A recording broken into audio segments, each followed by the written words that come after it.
If you do nothing else to your business, that will unlock a massive, if you're a $5 million a year business at 6% extra margin, what are you adding? 30,000, or what is that, 300,000? Yeah, you're adding 300,000 in gross profit. At 10%, it's 500,000. What could you do with an extra 300 to 500K in the business? That's a lot of money. Every homeowner is busy. Why don't we create a process to buy the roof, a roof buying process for busy people? And that's where the phone sale comes in. It's the least amount of friction. It's the easiest way to buy a roof in America. And it allows you to add operational efficiency without impacting close percentage. Welcome to the Roofing Success Podcast. I'm Jim Ahlin, and I'm here to bring you insights from top leaders in the roofing industry to help you grow and scale your roofing business.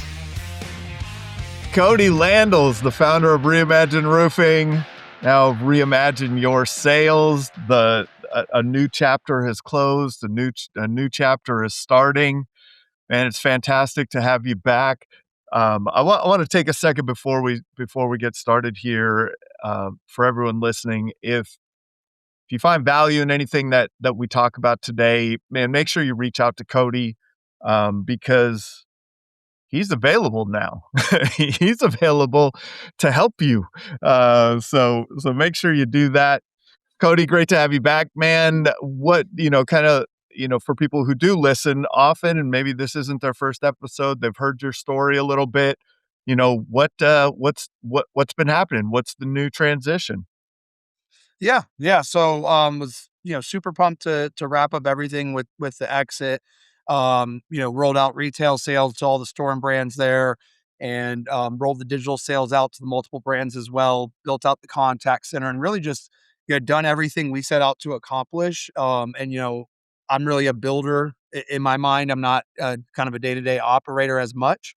And so, at that point, we'd really reached a good point where everything that we set out to build, we had built. And we agreed that, for both of us to continue to achieve what we were looking to achieve, that, being able to go our separate ways on an amicable basis was in everybody's best interest. So still have a great relationship with them. Still super thankful for everything that happened, and everything that, how it went down. I don't have any horror stories like a lot of people do. And, and so I'm now excited to basically do what I've been doing the last 6-7 years in the trenches, with more multiple businesses, helping really my passion is helping businesses double their revenue, with simple fixes. Yeah. A lot of times, when people think about that, it's like I have to do this massive project in order to achieve that. But a lot of times it's plugging a couple of holes, getting better visibility on your numbers, and making some tweaks that can have just outsized impacts on the business. So that's what I'm doing now is helping a lot in RSA, but also people outside of RSA, and really just anybody in the roofing space that's looking to make that next leap. Yeah, man, that's awesome. For people who don't know the story, like how did you, let's go back to those early days, how you got into roofing, what was the inception of Reimagine, and then, kind of through the private equity journey. Yeah. So, right out of high school, I joined the Marine Corps. Right out of the Marine Corps, I went to ASU and got a degree in sustainability, studying renewable technology. And then that led me into the solar space. So I built solar sales teams for several years. Our sales team was responsible for over 100 million in sales at our peak, annually.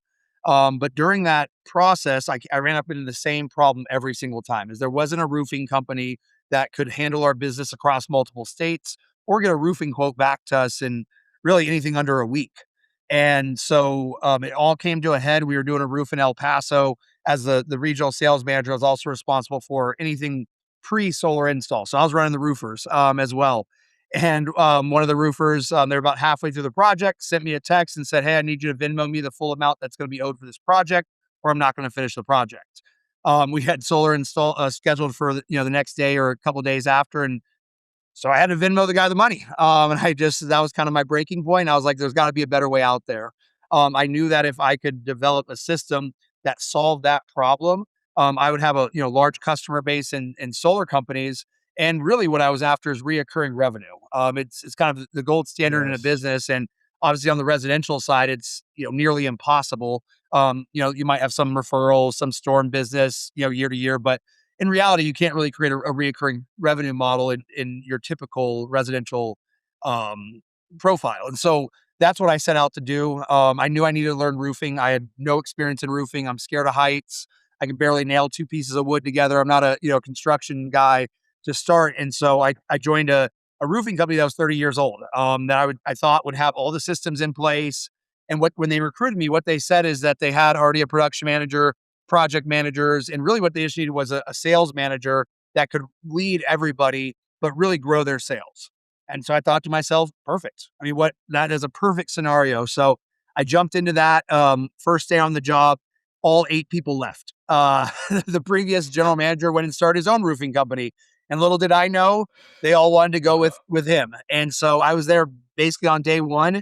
And I had a choice to make. I could easily go back to the solar industry, or I could figure this out. And so that's what I decided to do. I hopped on YouTube, started watching videos, and learning from people like Adam Binsman, Deshaun Bryant, Eric Reno, just a lot of people that were the few people that were putting stuff on YouTube. And so, and then we had a backlog of some jobs. And so I told the crew, I said, look, I'm brand new to this. Treat me like a third grader. And I just went out to the jobs and just got on the roofs and just, started off by standing there, and then, picked up the hammer, and then, then like just slowly built my confidence up. And at that point, I was confident enough to start trying to build the next phase of the business model, which was that B2B. And so I approached the president of the company. They, told me they didn't like the idea. They wanted to focus on insurance. And so I took that and I said, okay, great. I'll execute on that. I recruited my solar sales reps. A lot of them had left when I left, and they were doing other things, and they want a new position. They were already doing door knocking. That's how we built the solar team. And I was like, awesome. If you can door knock and sell solar for $30,000 a pop, you can definitely door knock and, sell insurance claims. And so recruited, trained, we went out there. First week or two, we opened up about 90 insurance claims. And the parent company was all based in the Midwest. So we were already counting our money. They were counting the money. We were like, oh man, we did like $1 million in our first week. Everybody was like slam dunk, rock stars. Well, come to find out, in Phoenix, you have a lot of heat blisters, and we don't have a lot of hail. So of those 90 claims, 2 of them got approved. So I took my team that was making 6 figures in other spaces, brought them in with all these promises, and they went from making 6 figures to 0 because they got paid on none of the claims. And so they all left. And so I was back to square one. And that's where they basically told me that if I wanted to do the B2B model, that I should probably go do my own thing because it just didn't fit in their model. And so I said, you know what, let's do it. And so I started Reimagine Roofing. And what I developed was, as far as my knowledge, the first way to deliver a quote in under 15 minutes. I was using virtual assistants in the Philippines that would measure the roof on Google Earth, and then you would drop yourself on the ground in Street View. And this was in like 2020. So before quick squares, before all the instant measurements, and then we would get a square count. And I kind of reverse engineered my labor and my material pricing and came up with a price per square model that allowed me to deliver quotes in 15 minutes or less to sales reps sitting at the kitchen table. And so that really unlocked the business, because typically in solar sales, you go to, say, hey, here's going to be the solar price. And they're like, that looks great, but I know I need to get a new roof. And then you'd have to go get a roofer, and that would take a week or 2 weeks. And as we all know, time kills all deals. So by the time you got your roof quote and went back to the homeowner, maybe the grandma came in town, the dog died, whatever happened, but they're not in the same buying mindset anymore. And that went from a closed deal to a lost deal. And so that was the value proposition, was quotes in 15 minutes or less. We were like Geico. And you would basically be able to text a hotline with an address, and we'd text a quote right back to you. And then we started building on that, adding in videos, because the next problem was the solar sales reps didn't know how to explain a roof. And so I started making YouTube videos, and then we started selling through videos, and that kind of led into what eventually became the direct to consumer model, which was also out of need. I don't know if you want me to go into kind of what happened in the solar space and how we navigate out of that. Well, we know the solar space has had its challenges over the past few years, right? So I would assume that started to that lane started to get a little hard to drive in, and so then you shifted, and this is where I think, like, especially in the RSA where, everyone was just blown away. Like, what are you doing here? How did you do this? What's going on? Like, to use solar sales reps as sales reps to sell roofs was like, well, that's a cool idea, Kody. But when you shifted to the virtual sales model, I don't, it was a weird thing, man. People were just, it was this crazy thing that people were like, what? Wait, what? You're selling roofs virtually? So explain that shift, man. Yeah. So, I mean, I was actually, it was the best day and worst day of my life in the business sense. I was at RoofCon with Adam. It was like my first time ever going to an event in conjunction with him. We had just filmed, some of our stuff together, and it was kind of like a little coming out party for me, to really be the first time that I had any type of name in this space. We were about halfway through the day. It was either a Wednesday or a Thursday, and then Friday is payroll, and also when I get paid from my partners. And majority of the businesses ran on like a net 15 or a net 30. And so, I'd do a roof and they'd pay me 15 or 30 days later. And so there was a large amount of payments. And I got the first call. It was a guy that owed me 120K on Friday, and basically said, hey, the lenders changed some things on the funding. Some of my funding's delayed. Can I just do 25K this Friday and I'll get you the rest, next week? I said, yeah, no problem. I never, going back a little bit, part of the reason I did this original business model as well is I had this false assumption that businesses always pay their bills. I thought it was, Yeah. safer that I had a bunch of businesses owing me money than a bunch of homeowners owing me money. And so the first guy, I was like, yeah, sure, of course, you've paid me, 10 times in the past, no problem. And then the next call, then the next call. I got 8 calls that day, totaling over $1 million that I was expecting on Friday, to being less than 120K that actually came in. And we had just went through this huge blitz scaling because we had an investor come in from the East Coast. Solar asked us to scale to the East Coast. So we had just scaled from the West Coast to the East Coast. We were kind of at our peak, and it was all like about to be where we're just going to go off of like a rocket ship. And all of a sudden, it's like, just blowing up on the launch pad. And so, as that unfolded over the next couple of days, I very quickly realized I was going to have to pivot to save the business. And part of the problem was 100% of my revenue came from solar, solar partners. I mean, I was doing roofing, but it was being paid by solar companies. And so I was in this weird spot. And to further compound the problem is when I installed the roof, that's when they installed the solar. That's when they got paid. So if I just told them, hey, I'm not going to do any more roofs, well, they don't get any more cash, which means they don't get to pay the bills. Also, I can't just go from doing, we did 15 million in our second year with this model.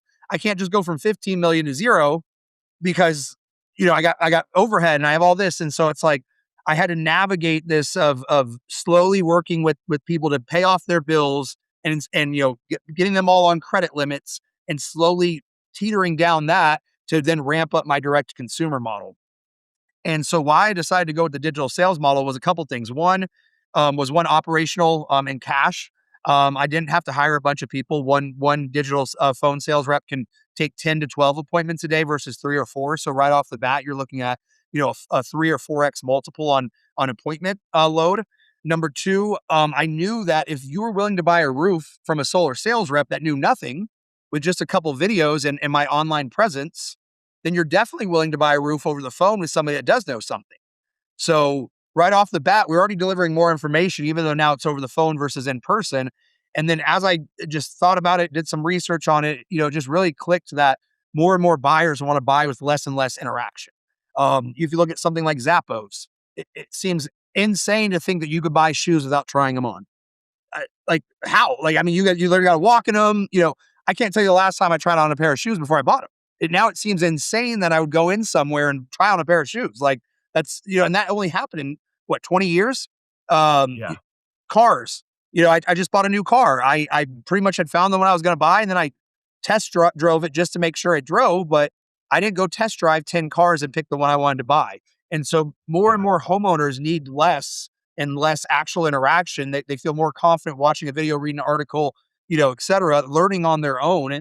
And when you take something like a roof that you don't touch, you don't interact with it, you don't need to like see how fast it goes or how quick it can download something, or there's no user interface. there's no reason that somebody needs to be sitting in your home to deliver the same experience I can do over the phone.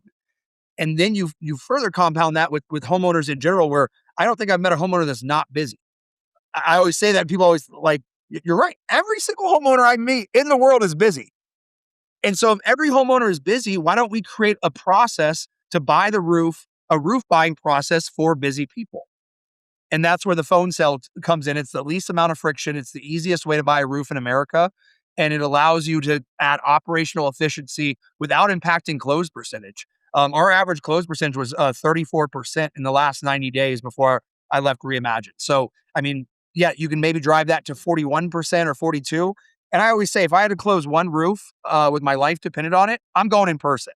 But if I had to close 10 roofs, and the first person to close 10 roofs survives, I'm selling those over the phone, because the operational efficiency outweighs the small drag you're going to have on close percentage. Definitely. And so then that model caught the eye of our friend Mike Braun, right? Like Yes. Mike,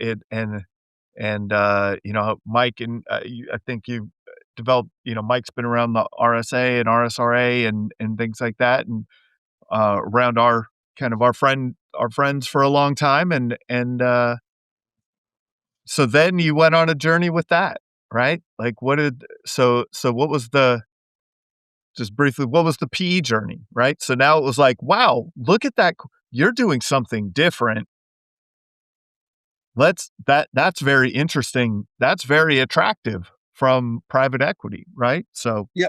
Yeah. I mean, Mike, actually, me and him got connected. The timeline will be skewed in my head, but a year and a half or 2 years yeah, before we ever transacted, we interacted, or first got connected when I was still doing the B2B model, and he was kind of aware as I was rebuilding it, and I told him what I was going to do, and he said, "If you execute on this, we'll acquire you."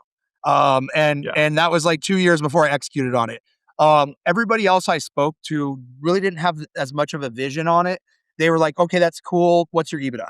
Okay, that's cool." Like, and they kept trying to look at it through numbers, which the numbers were there too, but he was the only person that I really spoke to. Was like, "Oh my gosh, like if you pull that off, think about rolling that out across 5 brands. Think about, what that's possible on all these other different verticals." And so that really resonated with me. I didn't want somebody that was looking at just the numbers of it and not seeing the vision, because I knew that once the transaction happened, that the vision would be further muted. Like anytime you go through a transaction, the vision's always going to get damped down a for little sure. bit. Yep, So if I want 100% of my vision, and I sell to somebody that shares the vision, I can expect maybe 90% to get pushed through. Versus if I sell to somebody that's looking at just my spreadsheets, maybe only 30%, maybe only 40%. And so there was just a lot of alignment there early on. And then I would just keep them, first year in the books. Here's what we did. Mix went from 100% solar down to 50-50, and just sending numbers, and he'd get more and more excited about it. And we just kept in communication throughout the process. And then when it was finally the time was right, I entertained a couple other offers, but it was, I was 95% certain I was going to, do business with them, yeah, even before I went through the diligence process. And then because we had been talking for so long, I had been sending, P&Ls over like throughout the process. We were able to close, I don't know, maybe record breaking time, but I think it was like 45. It was under 60 days. And part of what, we'll talk more about in this is why that was possible, because we had such discipline in our financials and our auditing, and, doing a lot of the things that made their job easier. And when they came in, they're yeah, like, that's, they would ask me for something, I'd send it over right away. They're like, "Oh, you already have that." And it's just like, that builds confidence. And a lot of people don't think about it, but at the end of the day, when you're selling your business, it's still a sale. I follow the same yes, framework as when I sold a roof to somebody. I would go do the same thing, and then it was funny. There was even times he's like, "Wait, am I in a sales process right now?" Mike would ask me, and I was like, "Well, I mean, it's education. yes, I'm you are, educating you Mike. about Yeah, business." But it had, nice pitch deck, nice videos, like all the principles I'd built in. And then that helped him sell the business. I took the mindset that it was like, a husband and wife and a one-legger, and the wife wasn't present. And so like I gave him all the tools to then help paint the vision, which then obviously helped facilitate the exit and the multiples. yeah, definitely. I think we I mean, you went on an incredible journey, right? Like that was, and from knowing you, I mean, boy, there were lessons learned, right? Like there was some, like there was, it always that end outcome, for everyone listening, man, like there was a lot of challenges that the day that you started getting those phone calls where you weren't going to be able to collect that revenue for, who knows if ever, and you had to change the sales model, and so there was a lot of, you've had your ups and downs going through this, but you just kept pursuing and kept building and kept thinking of ways to make the tweaks, and then go out and you went and executed on those, and made adjustments to that, and went and executed and made adjustments to that, and went and executed, and just, it's been a fantastic journey. Let's talk about first building repeatable income, because I think that, and I have another guest coming on the podcast here soon who came from the consulting side of Fortune 100 companies, and that's one of the things that he talked about is roofing is lacking, is that repeatable income, and so it's project to project. You're living and dying by the next lead a lot of times. What you know how can a roofing company build predictable income, and how does that help if they ever choose to exit? Yeah, I mean, the biggest way to build the repeatable income is to be a master of your numbers. You have to know your numbers. One of my favorite quotes ever is from Dean Jackson. Good marketing turns your business into a vending machine instead of a slot machine. And a vending machine, you put $1 in, you get a bag of Cheez-Its out. You know exactly what's coming out when you put it in. A slot machine, you put $1 in and you hope you hit the jackpot, but 9 times out of 10, you lose all your money. And most people do marketing like a slot machine. It's like, oh, this guy contacted me yesterday. I'm going to buy $5,000 worth of leads. We'll see if it works. And then we don't even know if it works until 90 days later, when you're like, wait, I've now spent $15,000 and I haven't sold a single roof. And that's the majority of how people do their marketing, is we're just throwing stuff and see if it sticks, versus I didn't have that luxury. And I actually Yes. think, going through what I went through, and to provide even more color to it, I actually had to hold off on getting married because in Arizona, debts are inheritable. It's one of the few states. And so I actually couldn't get married, because if I would have got married, I had, a lot of my personal guarantees. I would have actually had to file bankruptcy for me and my future wife. And so, like, we had to put that off for a year and a half, simply because from a financial side, that's how dire the situation was. Um, Yeah. you know, with that being said, I didn't have the luxury of throwing 5,000 against the wall. Every single $5,000 mattered to my company at every single phase. And so I look at it as one of my biggest blessings that happened, because that made me absolutely maniacal about knowing my numbers inside and out, and as quickly as possible. Leading indicators leading into the fact that within 3 days, I'm like, hey, your data's not holding up to what you said it was going to do. We got to start talking cutoff, refunds, give me more leads for free, whatever. You got to make this right. But I need to know that in 3 days, not at 30. And I'm not going to accept the answer that, well, it takes time to warm these things up, when you told me on the call that we're going to be profitable starting up right out of the gate. And so making sure that, I held them accountable. The best analogy I give for marketing agencies or lead providers, however you think about them, is they're like subcontractors in roofing. You can have the best subcontractor in the world, and you go send them on 30 jobs blind. And what's going to happen? By job 10, maybe by job 5, they're going to start cutting some corners. They're like, man, nobody's came and inspected my work. Maybe I don't have to do this quite as nice. You'll be lucky if they even show up to job 20. If you're paying invoices and just blindly, they might just start invoicing you and not even do the work. You're just like paying them. And that's the same thing that happens in marketing agencies, is you're literally paying these invoices blind because you're not auditing their work. And, companies are going to do what companies do. If they only have 1,000 good leads and they have the order for 1,200, they're going to give somebody 200 bad leads, and they're going to put it in the mix. Not accusing anybody of anything, but it's common sense. And so if you're the guy that always says, "Hey, suddenly my batch is bad," those 200 leads aren't going to make it into your funnel because they know you're going to catch them.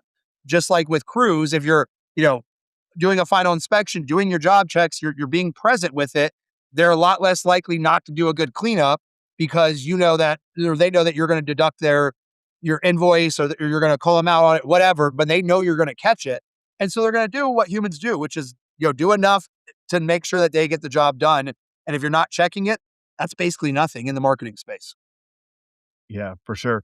And you did a lot of lead buying leads from lead aggregators and sources like local services ads, which is a lead aggregator. If anyone, that, so it's like, I am paying per lead. How did you look at those metrics? What were some of the things that would help you determine this is a good lead source versus a bad lead source? And what other levers did you try to pull if if it was like, man, this seems like it's working, but something's off. Like if it's a little off, what levers would you pull? Yep. So the only KPI that matters as your guiding light for all of marketing as like a super zoomed out is just going to be LTV to CAC, basically profit to spend. And LTV is just long-term value, which is the total profit you're going to get out of one customer. Most customers, it's just the profit on that job. Some customers, if you're getting reoccurring, or you're doing something like commercial, you might want to look at slightly differently. But most residential customers, all you're going to look at is, I sold the job for $20,000. I made a 40% margin. That means we made $8,000 in profit. How much did you spend for that lead? Customer acquisition cost, or CAC. And that, if you have it above 3-to-1, so if you spent 8,000 and your CAC was 2,500, that's a little bit over 3-to-1.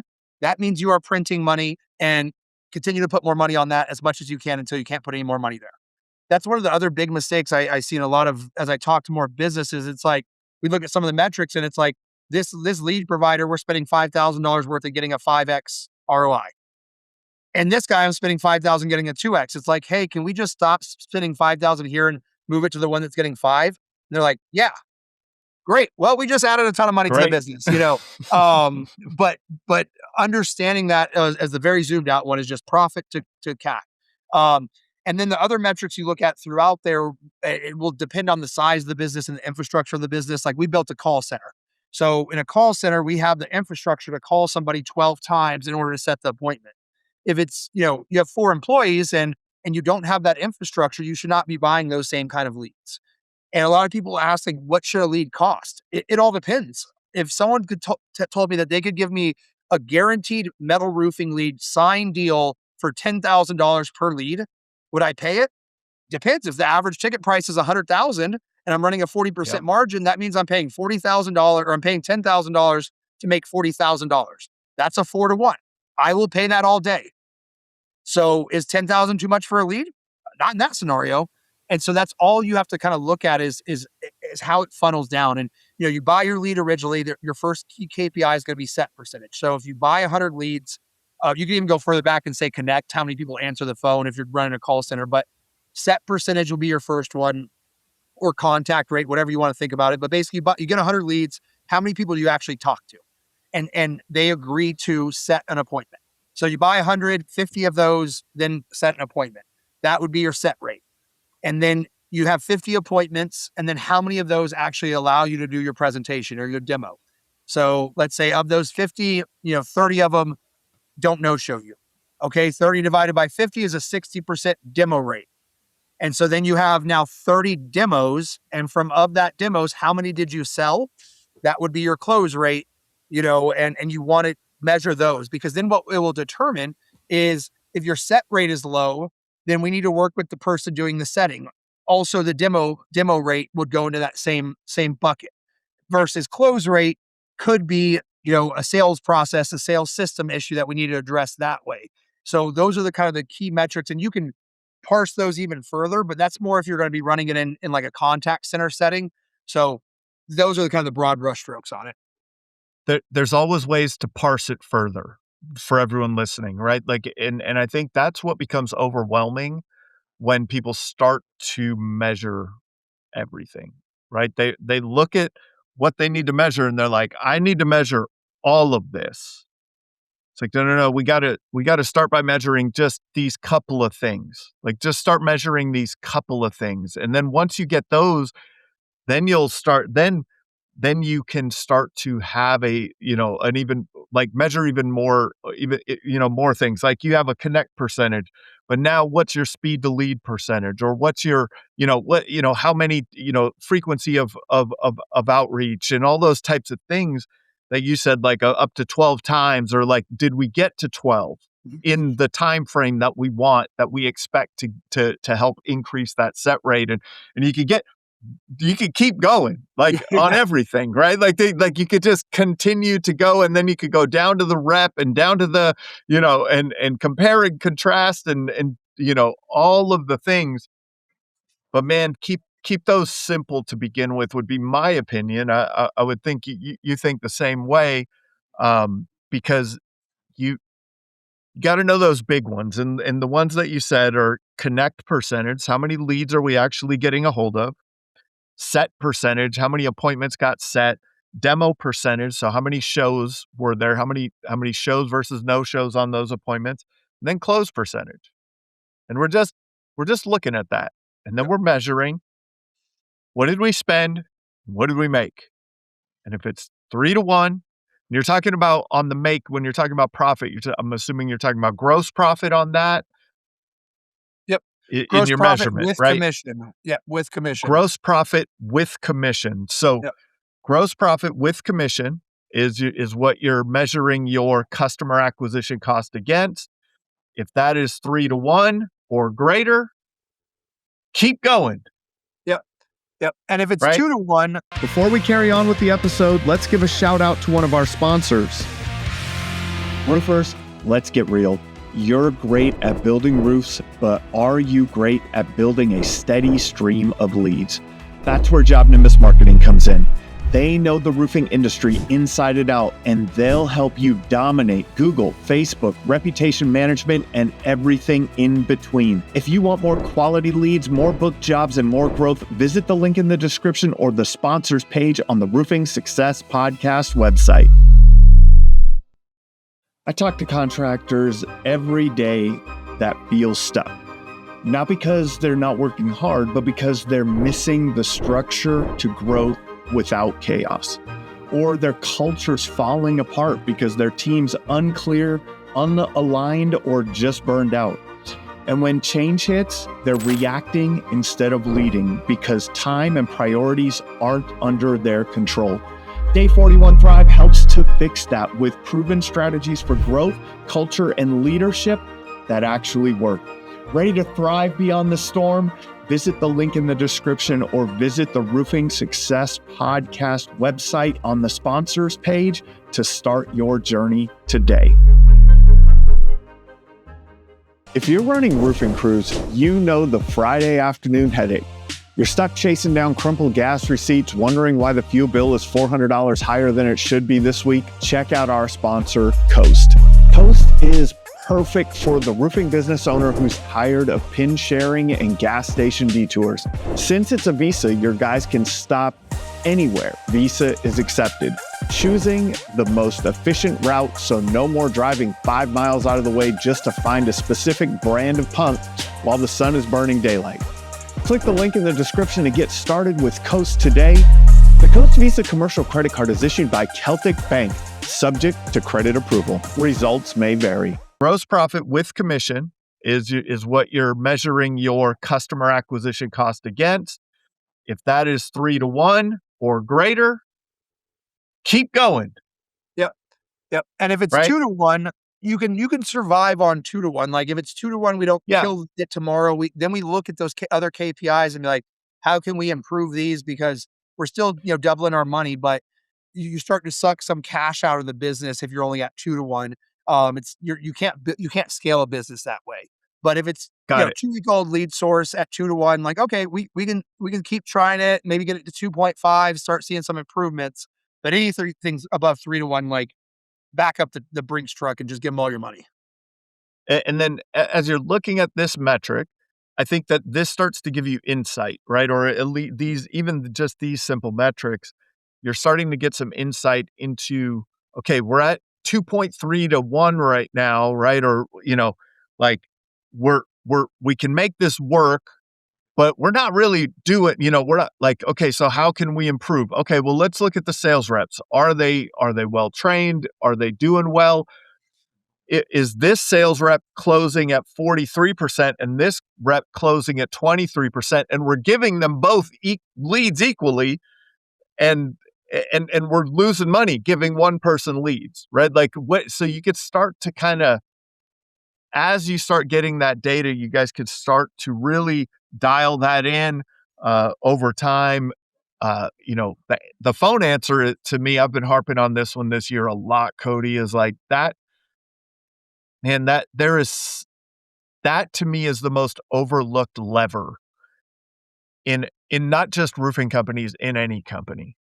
Like that appointment set is so important. And if that appointment set actually collects the information that sets the salesperson up for success and sets the proper expectation with the homeowner of what to, what they should, what's in it for them, that can have more of an impact than the lead source. It can have more of an impact than your sales rep being trained better. So those are some of my thoughts.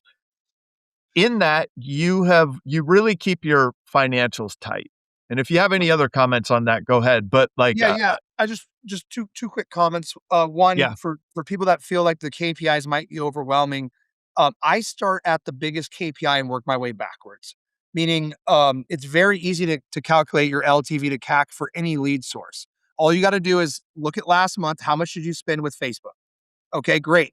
How many? And then look at your sales from Facebook. Okay, I had 2 sales from Facebook, and I spent $8,000. $8,000 divided by 2 means you're at $4,000 CAC. So you should be able to, with any CRM, even if it's not super refined, you should be able to determine your CAC per lead source. And then you just look, okay, I had those 2 sales for $20,000 a piece. That means I did 40,000. My margin is 40%. That means I did $16,000 on 8,000 spent. Divide it. That's a 2-to-1. Okay, we're in the problem area. And that very easily can give you that. And so that's not overwhelming. That's what everybody should look at today. Look at all of your lead sources and decide that right out of the gate. I just wanted to give that kind of starting point for everybody because sometimes KPIs seem huge. It gets overwhelming, and it gets overwhelming, KPIs and financials, and there's so much that to look at or that you could dig into that it can get real overwhelming really fast. Now, one of the things that you mentioned was when you were going through the PE process, it was like, hey, we'll need this from you. And you were like, okay, here it is. That was, you had structured your financials in a way that would be set up perfectly for this type, for an exit or for that. How did you, what do owners need to do to have clean financials and develop financial literacy? Yep. And I would say not even just for the sale of a business, but for running your day-to-day operation. If you are not reviewing your P&L every month, you do not know if you're a profitable business. If you're not a profitable business, you just have a job. It can't actually be a business. You're just doing a job. You're not building anything that anybody would want to invest in. And it's not going to be something that you're going to want to continue to run, because if you're not making money, you're going to have a ton of stress. And so we have to review the P&L is the single biggest thing and it will give you the insight into your business in a snapshot. And especially if you're not profitable, you're struggling on cash. I mean, that's where we got to start. And if we don't have an accurate P&L, we can't fix the business. We can't run the business. And if you can't run the business, I don't want to buy the business. It's no investor wants to buy something that you can't run yourself. If it's stressing you out, it's definitely going to stress out the person that buys it. So, people don't buy stress.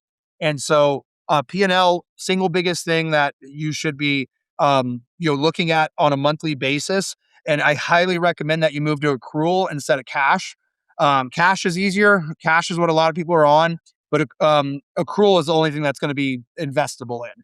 And it also gives you a real insight into your business, because with accrual, you can actually see this month, did we actually make money? Not just, we got a $500,000 payment from the job we did 2 months ago. well, look, you guys, we're swimming in cash. And then it doesn't show up until 2 or 3 months later when you burn that cash and you pay the bills. And now it's like, wait, we don't have any money. Oh, it's because we're not making any money. Oh, you figure that out too late. And so that's the first one to start, is just the P&L, making sure you have somebody that knows how to do bookkeeping. It's not just, I mean, if your wife knows how to do it, that's great, but it's not just your wife trying to figure out on QuickBooks and like doing her best, or whatever the scenario is, just like some random person that's trying at it. Like, it needs to be true financials, because then you can actually be a true business owner. Otherwise, you're really just guessing, and you're just hoping things work at a macro level, not just on your marketing, but now on your entire business. And if that doesn't terrify you, it should. Yeah, for sure. A lot of people don't even understand what accrual is versus cash, right? So talk about that a little bit, and then talk about the kind of the most important things that you're looking at on that P&L. Like you had mentioned on the, about like the lead sources, like what are those highlights? Like, what are the ones that you start with? Like, if I'm looking at nothing else, I'm looking at this. Yeah. So biggest difference between cash and accrual is basically, when do you recognize revenue? And so accrual recognizes revenue when the job becomes invoiceable, or job becomes payable. So you finish the job on May 29th, and it's the final day of the job, and now the customer owes that money. You then realize that full amount of revenue, that $20,000, is all in May's books. Also, you match you realize cost and revenue at the same time. So even if you're going to pay your bill, in 30 days, it still is a bill in May. And so then that way, over the course of May, you see all of my operational activities. Did they make money, or did they lose money? Not what the bank account says. That's, solved for the cash flow statement, and other pieces of financial reporting, not the profit and loss. Versus cash basis, once they pay your bill, or once they pay their bill, you recognize it then. So you finish the job May 29th, they pay you June 4th, you now say, I did that revenue in June. And rather than when you actually did it, which was in May. And so that is the biggest difference, but kind of from the financing side of it, from the understanding your business side, is just what we talked about before. Just knowing in that month, was it a profitable business? And you can't see that, especially when you compound that with insurance work, where your bill, you're paying your crews every Friday, your suppliers within 30 days, and you might not get your final payment within 60 or 90. And so it's like, hey, in December we lost $1 million, and in January we made $1 million. It's like, well, I don't think that's actually what happened, and so it is what the bank account says, but it's not actually what happened in like the core business. And so that is why it's so important. And then from an investor standpoint, they want to see the health of the business over 12 months, not how quickly can we collect cash. Yeah, definitely. And so then, now moving on to like, what are we looking at? Like, what are those things that determine health in the same way that you were thinking about from a leads perspective? Yeah. So first thing I'm always going to look at, just kind of working top down, is going to be gross margin. Well, one, obviously revenue, making sure that the revenue is what you projected. Because there's a lot of times that, someone will say, hey, I'm $1 million a month business. And then we dive into it, and we're doing $8 million a year, which is 50% less than $1 million a month business. And so if we are making all the decisions for a business that we think is here, but our business is actually 50% smaller, then it goes to reason that your overhead is probably 50% inflated.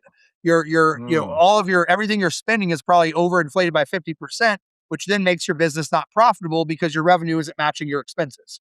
So that's the very first thing, is just to make sure that, you would check that. Then we move down to their gross profit percentage. That is the guiding light for your business. If you control that, then everything else becomes a lot easier to pull a lever on. Gross margin is just, very simply labor, materials, COGS, backed out from the total revenue, divided by the total revenue. So basically, how much money did we make on each job before we pay all the other stuff that we pay no matter what. Rent, trucks, gas, all of that stuff. So just everything it costs to build a job, which is called COGS, cost of goods sold. A lot of people bring their commission below line. I don't like that, and I don't think most PE companies like that, because the commission is built into the COGS. It's a cost of good. You're going to pay a commission every single time. So moving it below line implies that it's somewhat variable and not part of building the job. But in my opinion, commission is part of building the job. So, but it's one thing as you're having conversations. Some people call it direct margin, which is like just material and labor. Not to get too in the weeds on it, but just it's important that the terms when you're talking to other people are the same. So just commission's always a weird one. So then we're looking at gross margin. Really, I think your gross margin should be in the 35 to 45 range, depending on your mix. 30% you can survive on. And again, it depends on what you're trying to do. If it's more of a lifestyle business and you're not looking to have rapid growth and big investment in the business, you're probably fine at 30%, especially if you don't have an office and a lot of overhead. But once you start getting more overhead, that 30% really becomes problematic if we're not in that 35% range. And then anything below 30%, you're playing with fire. Doesn't matter how lean you're running. If you're running 25% and below margins, maybe if you're a one-person company and that's all you're doing and that's it. It can maybe work, but anything below 25%, you're in big danger zone. Unless you get to the scale of like a commercial roofing doing, $500 million a year at 20%, that's a different story. But for our audience of residential, you really need to be in that 35 to 45% range on the gross margin. So when I'm sure that there were times where the gross margin didn't look fantastic. What were the first things you would think about and levers that you would look for when you saw that? Yeah, our original business model was to kind of take an Uber approach. I was running the entire business at 25% margins to capture first mover advantage. I had an investing partner, and we did a capital raise in order to fund all of this, with the idea is that once I became so ingrained in a company like SunPower or Titan that had 15 locations, and I was doing all 15 locations, they're never going to go back to using 15 individual roofers.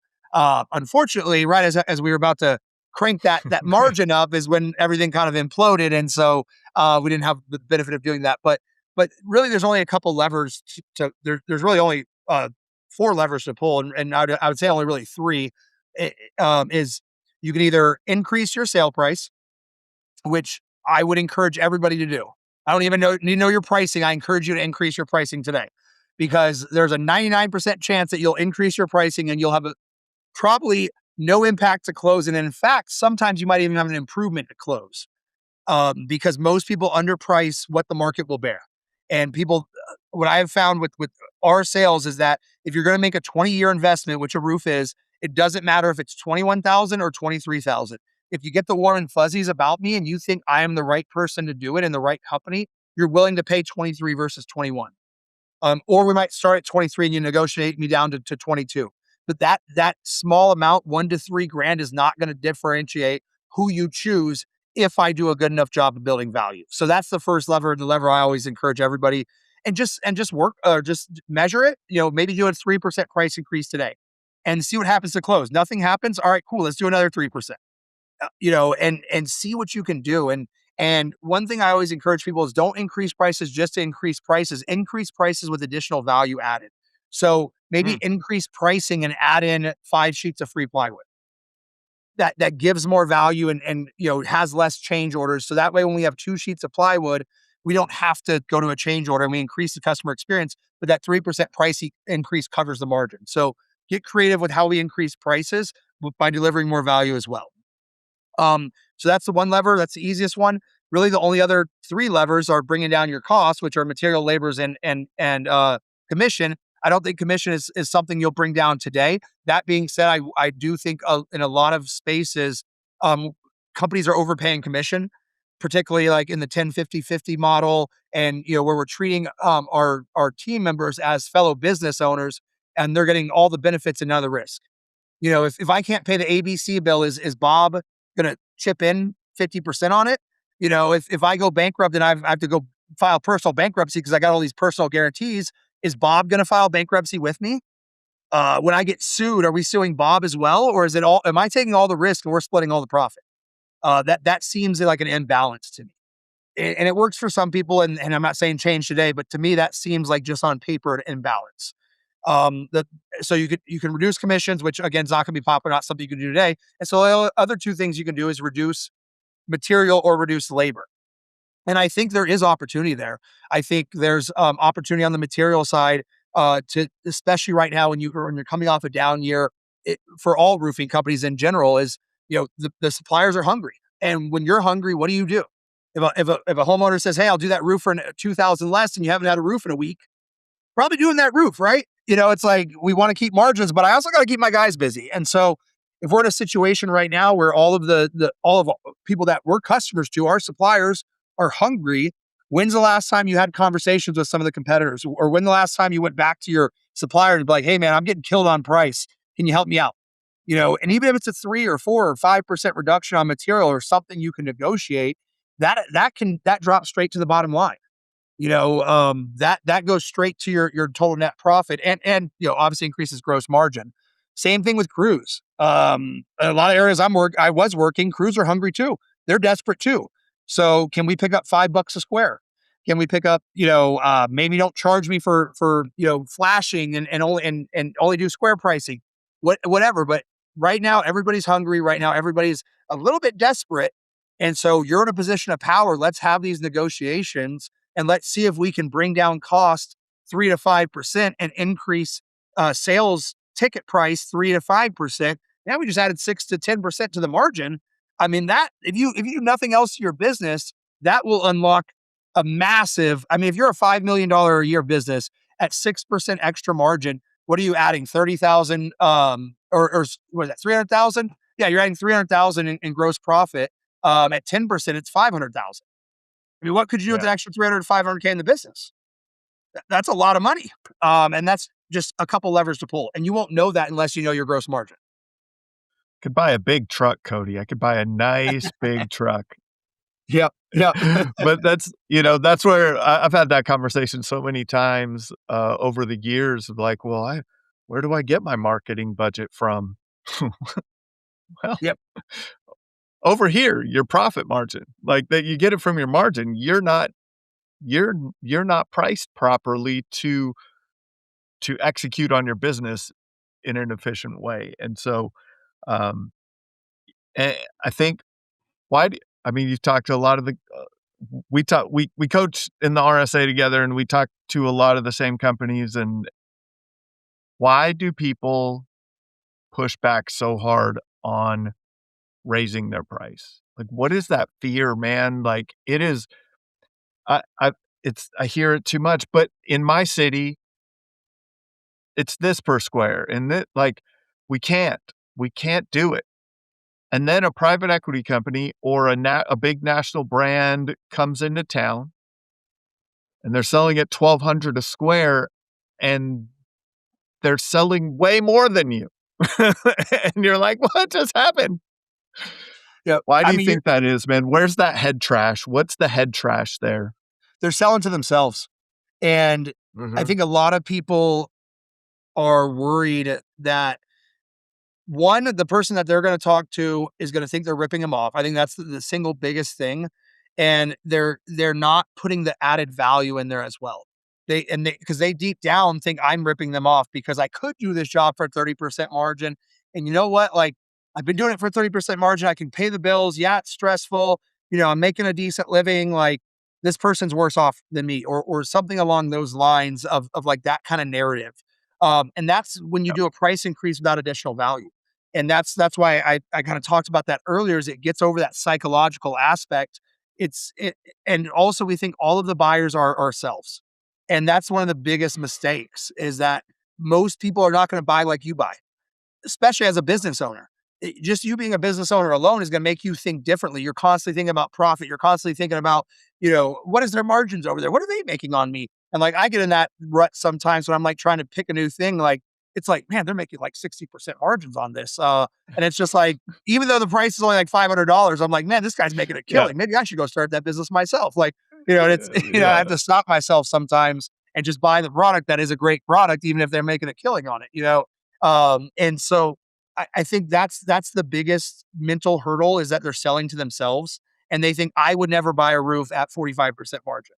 And rather than thinking about what people actually are paying for, which is peace of mind, that's what people are paying for, is the roof. All they know about a roof is it's going to be expensive. And they don't really come into it knowing like, hey, if it's more than $15,000, it's a deal breaker for me. Very few people have like a firm budget. And if they do, it's probably wrong.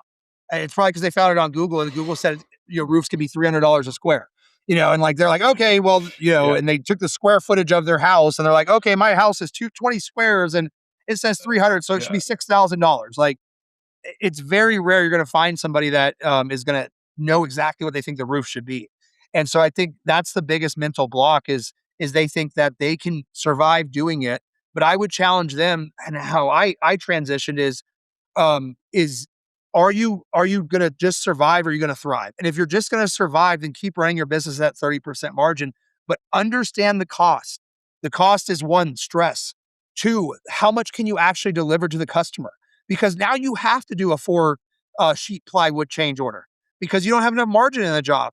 If not, you're not going to be able to give a pay raise to Judy, who's doing a wonderful job. You're not going to be able to do a team event where you get everybody together and we spend $30,000 on a Christmas party, because you know what? Your team deserves that. They've been working so hard all year. They deserve for you to be able to spend $30,000. And you can't do that if you're not willing to charge Susan up the street an extra $1,500 on a $20,000 roof, because you're looking at just that job and you're not understanding that margin is for the entire business. That's not just for Susan. It's for the entire business. It's for insurance. It's for Christmas parties. It's for bonuses. It's for pay raises. It's so you can run a business you love. And that's why I built a business, is to run a business I love, not a business to pay my bills. Like, you can do a job for that. A business should be something you love, and you cannot love running a business unless you're making money, and enough money to have, a little bit of a slush fund that goes to the Christmas party, or goes to, buying somebody's a new truck that sold $1 million in a month, or whatever it is. Like, if you don't have that, then you will not only stress yourself out, but you're also doing a disservice to your team, because there's nothing worse than seeing a team. And I went through this where, we went from 5 million to 15 million, but because we blitz scaled, and if I didn't raise capital, we wouldn't have had any money in the business. So it's like the company sees me 3x in revenue, and Kody's such a cheapo that he's not willing to throw a Christmas party because they think I'm sitting on millions. Meanwhile, I had to write myself a paper check last payroll because we wouldn't have made payroll otherwise. And so that perception, if you guys are having great growth and it doesn't trickle down to the company, it will destroy your company. So what's more important, building a business you love, rewarding your team, or saving Susan $1,500 on a roof and then hitting her with an $800 change order anyways, because it's not built in with some type of customer satisfaction margin in there that you can deliver on. Yeah. That takes me back to a conversation we had about, like, you got to run your business like a business and not like just a group of friends, like having a good time, like, or just move it along. How can a company, kind of stay clear with the roles, the dynamics in the culture, things like that? Yeah, I think a lot of it comes back to the P&L as well. Looking at your SG&A, which is all of your admin costs, your OpEx, all of that falls in that bucket. It's, are we spending more money on admin than sales? Or, do we spend more money on production than we did last year when, we were doing the same amount of revenue or less revenue or whatever that is. Looking at that, one starts to highlight where your money's going down the drain. And I always took the mindset I'd rather pay 2 people $75K a year than pay 3 people $50K a year. And you can only do that when you start measuring how much you're paying per buckets. And so that would be the one thing, is to look at it through there, and then through the P&L lens. And then the other thing is to just really have good definition.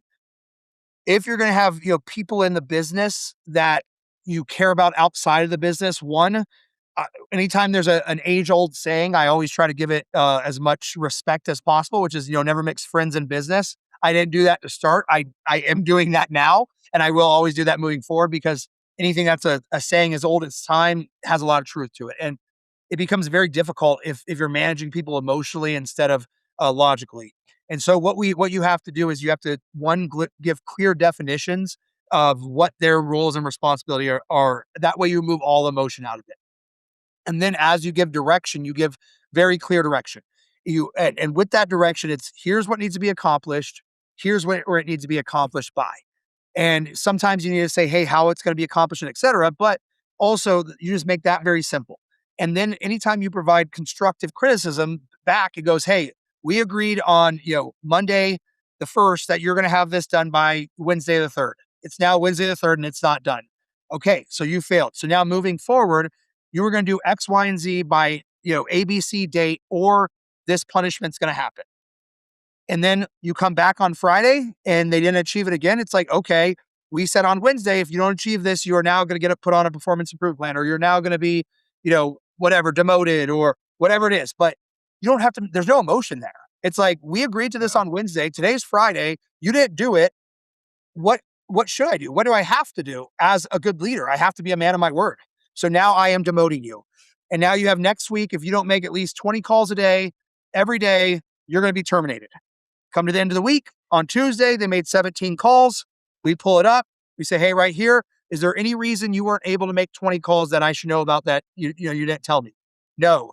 Okay, well, we agreed on last week, if you don't do this, you're now fired. So, I'm sorry. It's been great working with you. Today's the last day. But there's no emotion there. Like, you don't have to decide, is Susan working hard or not? Because one of the things I always tell people is that it's, one of a little thought experiment is somebody could be out in the desert right now digging a hole 50 hours a week for you. And that's really hard.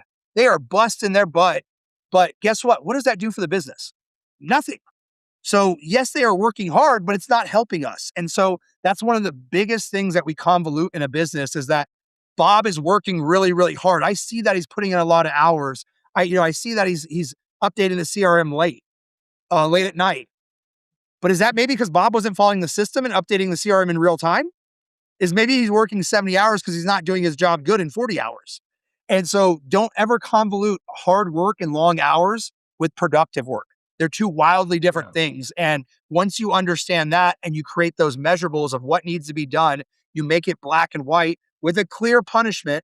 Not, hey, if you don't do this, we're going to have a conversation on Friday and we're going to talk about more things. Because then when that conversation comes on Friday, you're like, oh my gosh, what am I going to say to her? Ugh. Like, it's all this emotion and you just hate it. And so then you push off ever criticizing that person because it sucks. And so instead it's like, hey, Susan, you didn't do X, Y, Z. And here's the punishment. We agreed to it. And now it's happening. Cool. 5-minute convo. Here's your action items. Do this. Or next Friday, we'll have another 2-minute convo and it's going to be your last day. But just very clear. And then they have the opportunity to also say, well, I couldn't make 20 calls because the phone lines went down. Oh, cool. Great. Perfect. You're still employed. Awesome. Let's keep rolling. But you give them that opportunity to understand if there was something really that happened, personal or tech wise. And then if not, the conclusion is black and white. Now, the personal is probably the gray area, but you can hear excuses in the personal a lot, right? Like, oh, but my cat, my cat, I had to take my cat to the vet, and I only made the 13 calls because I took the day off because I had to wait in line at the grocery store too long, and and then the next week it'll start catching up. I think a lot of times people worry about firing because they don't have anyone else. Yep. There's just not another body. And if that body is not doing that task inefficiently, then they have to do that task on top of all of the other tasks that they have. How did you kind of manage through that as you grew? Yeah, I think being proactive with everything is the key to success in business. Your job as a business owner or a leader within a business is to see around the corner. So whether that's in financing, if it's, hey, we're about to double in revenue and we don't have a good cash flow, now is the time to go do a capital raise. Now is the time to set up a line of credit. Not when you got $12 in the bank account and you're not going to make payroll. Same thing on recruiting. It's like, okay, I think Susan's a problem. Let's do a little deep dive. Okay, we have a thesis now that she's probably a problem. Now let's give her an opportunity to improve. But as we give her the opportunity to improve, let's recruit to replace her. And then let's be very descriptive in that job description.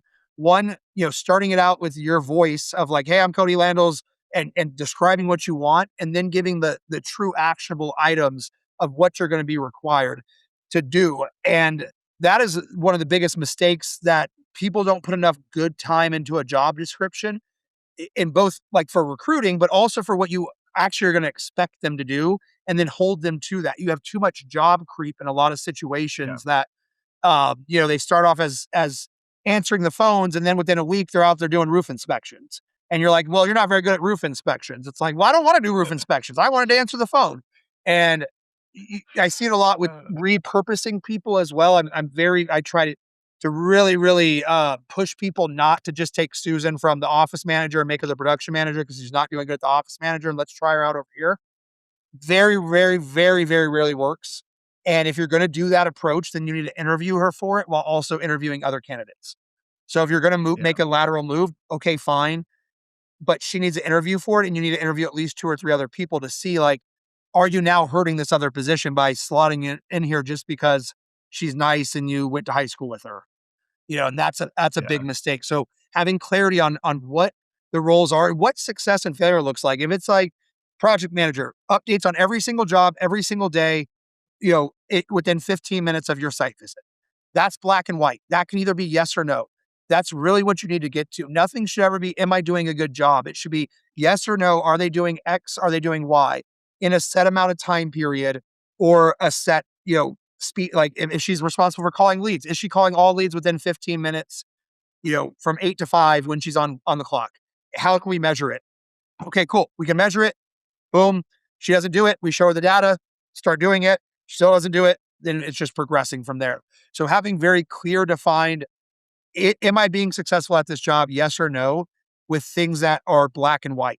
And that's what we did with like our intake calls, our sales process. Prior to AI, I used to have VAs score how well my team did intake calls, or how well my team did a sales process. And why I had a VA doing it is because VAs are great at a lot of things, but they're not great at interpretation.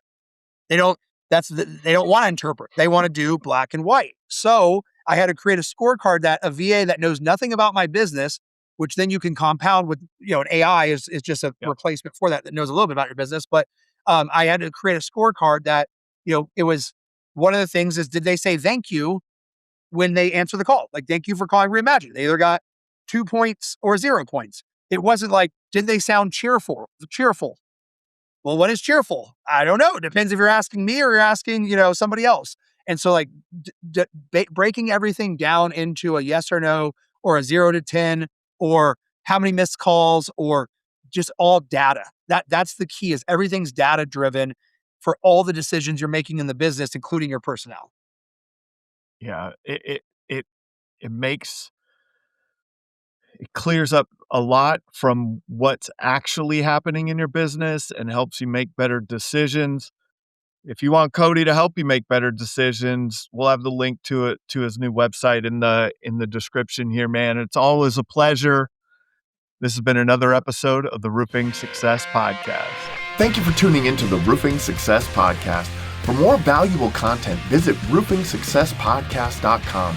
While there, check out our sponsors for exclusive offers, shop for merchandise, and sign up for our newsletter for industry updates and tips. Also, join the Roofing Success Facebook group to connect with other professionals and stay updated on the latest trends. If you enjoyed this episode, please subscribe, like, share, and leave a comment. Your support helps us continue to bring you top industry insights. The website link is in the description. Thanks for listening.